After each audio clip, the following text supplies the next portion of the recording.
saya menyatakan kepada kuasa DPM Paradi untuk melaporkan AF dan DD karena membuat keterangan palsu waktu di persidangan.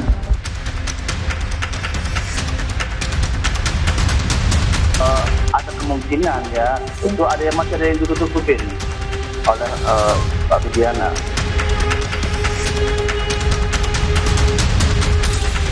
Polri belum bisa memastikan untuk mengambil alih kasus pembunuhan Vina dan Eki 8 tahun silam pasca Pengadilan Negeri Bandung mengabulkan gugatan pra-peradilan Peggy Setiawan dan mencabut status tersangka kasus pembunuhan Vina.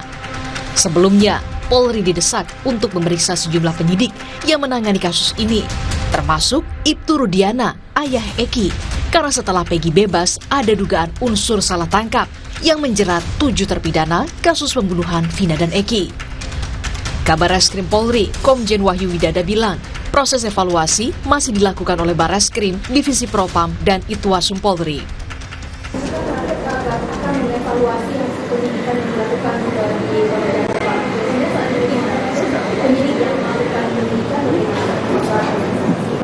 Ya, ini semua kan proses sedang berjalan. Kita juga tidak bekerja sendirian dengan teman-teman dari Propam, dengan Itwasum, akan bekerja sama untuk melihat ini semua. Nanti hasilnya, ya, sekarang sedang dalam proses. Ya. Soal evaluasi penyidik kasus Vina dan peran Ibtu Rudiana, Komisioner Kompolnas Yusuf Warshi mengatakan, Kompolnas akan menemui Ibtu Rudiana untuk mengklarifikasi sejumlah temuan dan informasi yang berkembang terkait kasus pembunuhan Vina dan Eki pasca Peggy bebas. Penyidik Polda Jabar terkait dengan mempersiapkan saran dan masukan itu, saya mengusulkan ke Kompolnas agar ada hal-hal yang perlu kita konfirmasi kepada ayah korban Eki, almarhum Eki, yang itu Ibtu Rudiana. Sekalian juga merespon apa yang menjadi sorotan publik seolah-olah tanda kutip menghilang. Nah, kita sendiri juga ingin melihat, ingin bertemu bagaimana kondisinya, apakah dalam keadaan baik-baik saja.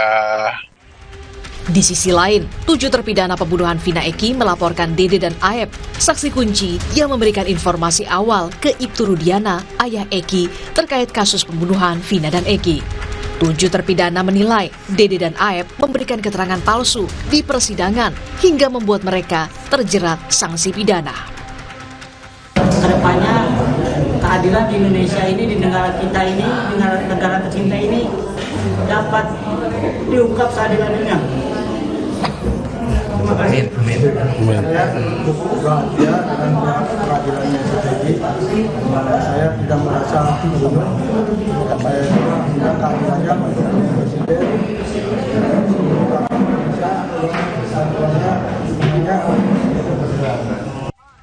Usai Peggy bebas, keluarga Vina mendesak polisi kembali mengusut dan mencari pelaku sebenarnya dalam kasus pembunuhan Vina dan Eki. Kuasa hukum menilai perlu tim khusus yang bekerja sama dengan tim dari Polri untuk menuntaskan kasus Vina secara transparan. Tim Liputan, Kompas TV. Polri akan evaluasi penyidik Jabar yang mengusut kasus pembunuhan Vina dan Eki. Kompolnas juga akan menemui ayah Eki, Ibtu Rudiana, untuk menanyakan sejumlah informasi terkait kasus Vina pasca Peggy bebas. Lantas apa yang harus menjadi evaluasi Polri dan bagaimana penyidik bisa bekerja mengusut ulang kasus yang terjadi 8 tahun silam? Kita bahas bersama sejumlah narasumber. Sudah bergabung bersama kami mantan Kabareskrim Pak Susno Duaji, Ketua Umum Pradi yang juga kuasa hukum 7 terpidana Bung Otto Hasibuan, dan praktisi hukum Bang Pitra Romadoni. Pak Susno, Bung Otto, dan juga Bang Pitra, selamat sore. Selamat sore, itu sehat selalu. Amin. Saya mau ke Bang Otto dulu. Bang Otto, benarkah ada rencana kuasa hukum terpidana mau melaporkan Ibtu Rudiana terkait kasus Vina? Dasarnya apa? Saya mendapat kabar dari tim yang ada di Bandung, yang merupakan tim juga dari BPN. Mereka sudah memutuskan untuk akan melaporkan Ibtu Rudiana ke Bareskrim Polri, kalau saya tidak keliru besok. Ya, Jadi semuanya itu sebenarnya sesuai dengan apa yang sudah diputuskan oleh polisi. Oleh polisi kan juga kan sudah maju selangkah ya, lebih baik saya mendengarnya terakhir ini, bahwa Polri sekarang ini memulai upaya untuk mengevaluasi ya, untuk mengevaluasi penyidikan dan penanganan perkara yang ada di Bandung dan termasuk yang di Cirebon ya. Sehingga kalau polisi sudah mau mengevaluasi, ini menurut saya suatu itikat baik yang harus dihormati gitu ya.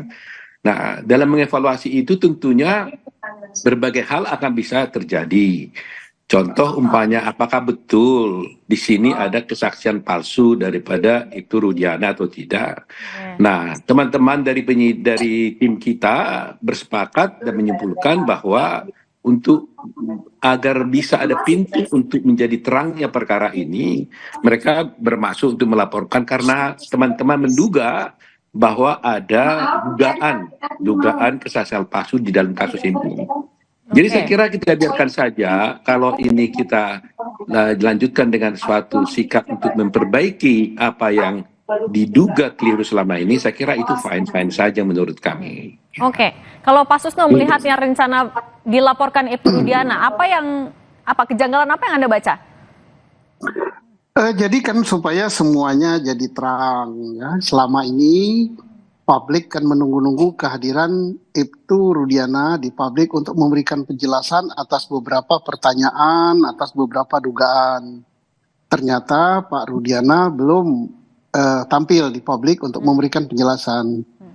Dan ini saya yakin salah satu cara untuk agar Pak Rudiana tampil memberi penjelasan langsung begitu. Ini baik gitu, dan dilaporkan belum tentu bersalah gitu. Belum tentu dia bersalah, belum tentu jadi tersangka. Kalau tersangka pun keterangan apa gitu kan.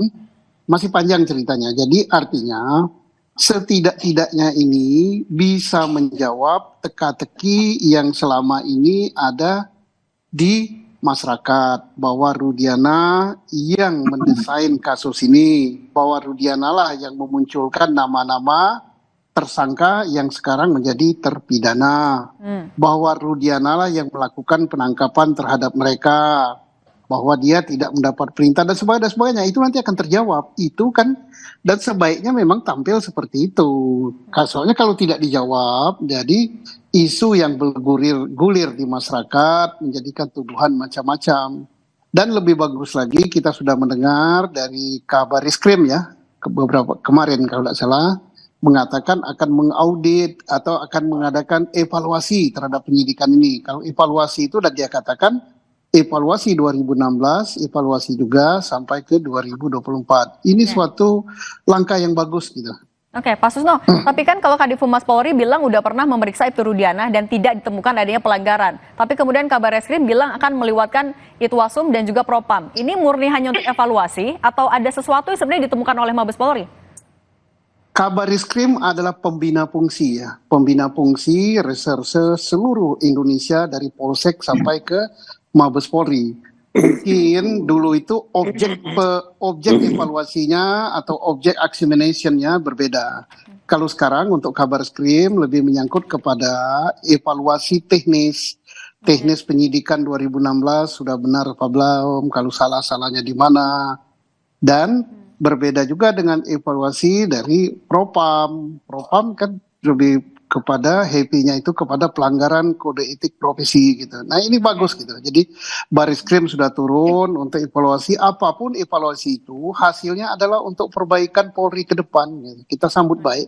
Oke, saya mau ke Bang Pitra sekarang. Kalau Bang Pitra melihatnya rencana pelaporan Ibtu Rudiana ke Bareskrim Polri, Anda sepakat? Perlukah itu? Oke, yang pertama Mbak ya, terkait dengan rencana pelaporan terhadap saksi-saksi, saya kira itu merupakan hak konstitusi yang dimiliki setiap warga negara dan kita tidak bisa melarang itu. Silakan saja dan itu sah secara hukum apabila adanya bukti permulaan yang cukup untuk melaporkan seseorang.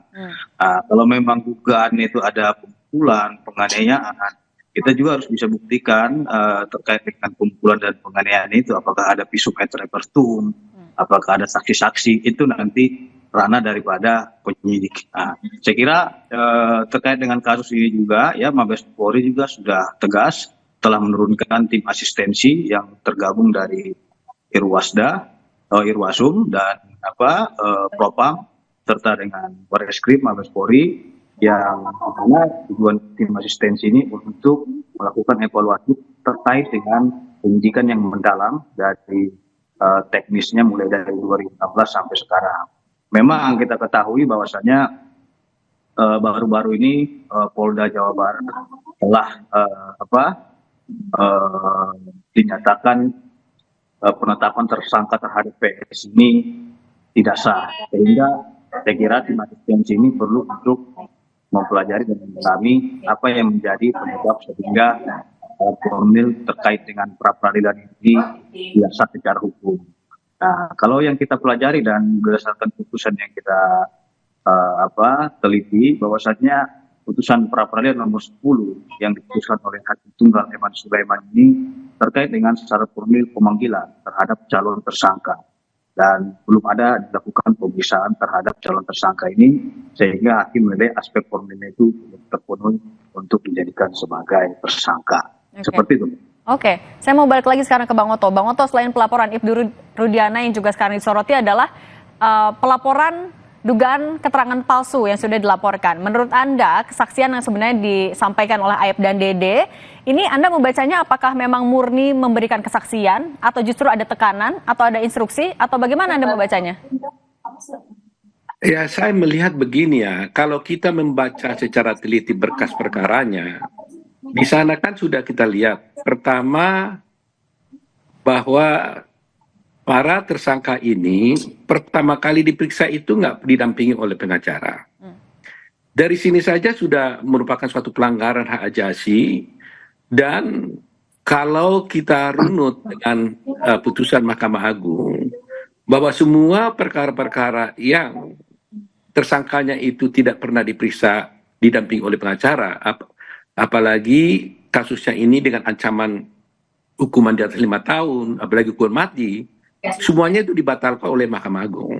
Ya, nah memang dalam kasus ini, ketika pemeriksaan pertama dia tidak pernah didampingi pengacara, ada juga yang kemudian pemeriksaan kedua akhirnya diberikan bantuan hukum. Nah, tetapi kan di sini suatu hal yang sudah salah sebenarnya kan, ya.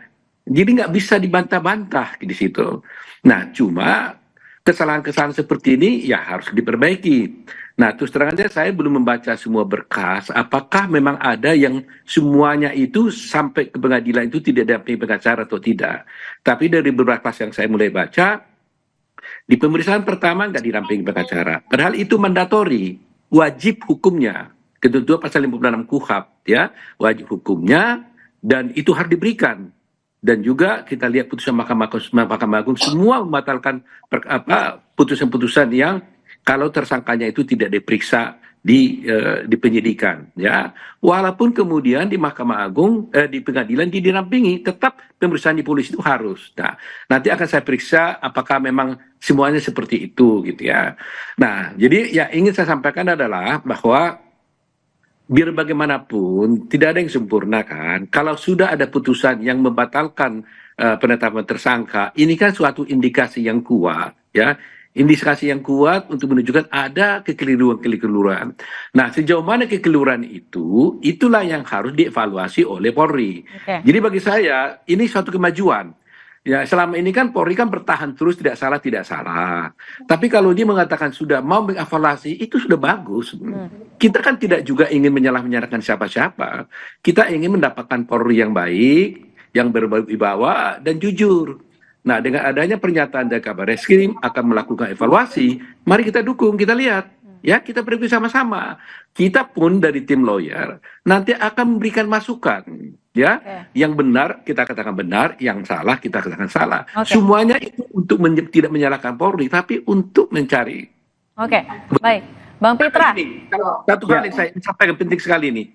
Jangan sampai polisi ini melakukan kesalahan karena adanya saksi-saksi bersaksi palsu. Kasihan polisi kan? Ya kan? Kalau sampai kesalahan polisi ini karena ada kesaksian palsu dari saksi, ini kan kasihan kepolisian. Jadi kita lihat juga gitu loh. Itu tujuan kita gitu loh. Oke, Terima kasih. baik. Bang Pitra, soal laporan palsu, ada juga laporan dugaan kesaksian palsu. Ini adalah salah satu saksi kunci tahun 2016 dan dihadirkan ke persidangan. Ketua RT Pak Pasren. Nah, usai Peggy bebas, Pak Pasren sebenarnya saat ini di mana dan udah diperiksa belum sama penyidik lagi? Oke. Terkait dengan Pak Pasren, ya beliau baik-baik saja dan berada di Cirebon dan tidak ada juga persoalan terkait dengan keterangan beliau. Sepanjang apa yang dia sampaikan di pengadilan itulah keterangan yang sebenarnya dari beliau. Terkait dengan saksi-saksi yang diduga katanya palsu itu, tentunya ini kan semua sudah terjadi, baik dari tingkat penyidikan, penuntutan, dan pemeriksaan perkara di sidang pengadilan. Saya kira kalau memang ada dugaan yang diduga oleh rekan-rekan tim penasihat hukum, ya itu upaya hukumnya jelas diatur dalam pasal 242. Akan tetapi kita harus buktikan dulu kesaksian palsu yang mana yang disampaikan oleh saksi-saksi yang telah memberikan kesaksiannya di muka persidangan. Artinya apa? Jangan juga kita telah melakukan penghukuman melalui main hakim sendiri kepada seseorang tanpa adanya proses pemeriksaan dan adanya putusan pengadilan yang telah berkekuatan hukum tetap menyatakan seseorang itu telah memberikan saksi palsu. Itu saya kira akan menimbulkan harkat dan martabat seseorang itu tercemar atau pencemaran nama baik dan menimbulkan fitnah. Saya kira sebelum adanya pengujian yang dilakukan oleh penegak hukum, baik itu kepolisian, kejaksaan maupun pengadilan yang memeriksa terkait dengan tuduhan kesaksian palsu, saya kira kita harus menjunjung tinggi asas praduga tidak bersalah dan jangan kita langsung menuduh seseorang melakukan sumpah palsu ataupun saksi palsu, dan itu nanti akan menyedihkan bagi seorang itu apabila tidak terbukti seperti itu. Oke, saya mau ke Pak Susno. Pak Susno terakhir, ini dengan banyaknya laporan kesaksian palsu dan lain-lain, apa yang harus dilakukan Polri untuk mengurai benang kusutnya? Apa yang wajib dilakukan dalam proses evaluasi agar kasusnya semakin terang nanti ke depannya? Ya, laporan itu sebagaimana Pitra katakan tadi, siapapun boleh melaporkan dan Polri harus menerima. Nah, ini terkait saksi palsu, banyak sekali ya, silakan diterima, tapi jangan sampai juga terulang mereka ini dijadikan tersangka, nanti tidak cukup alat bukti. Jadi sudah ada pengalaman tentang Peggy Setiawan, ya sama juga, siapapun yang dilaporkan sebagai saksi palsu, itu belum bisa jadi tersangka, baru calon tersangka. Maka proses pemeriksaannya harus dituruti apa putusan daripada kemarin gitu pra peradilan, ya diterima laporannya, periksa saksinya, cari alat buktinya, minimal 2 alat bukti yang sah dan satu sama lain bersesuaian untuk menjadikan dia sebagai tersangka, baru jadi tersangka. Jadi kita makin lama makin dewasa gitu menyidik, jangan lagi pakai selonong boy gitu, pakai asal tangkap aja. Ini pengalaman yang bagus gitu, ya Pak Oto juga memberikan masukan yang bagus, kita pun sudah dapat pengalaman yang bagus di apa yang diputuskan oleh pra peradilan kemarin. Baik. Terima kasih Pak Susno Duaji, mantan Kabar Eskrim. Ada juga Bang Pitra Romadoni, praktisi hukum, dan Bang Oto Hasibuan, Ketum Pradi sekaligus kuasa hukum dari 7 terpidana. Terima kasih sudah berbagi di Kompas Petang. Dan terima kasih Bang Oto. Usai jeda saudara, di saat sejumlah partai gencar usung nama Kaisang di Pilgub Jakarta, elektabilitas Anies Baswedan, Ahok, dan Ridwan Kamil masih teratas di survei terbaru Litbang Kompas.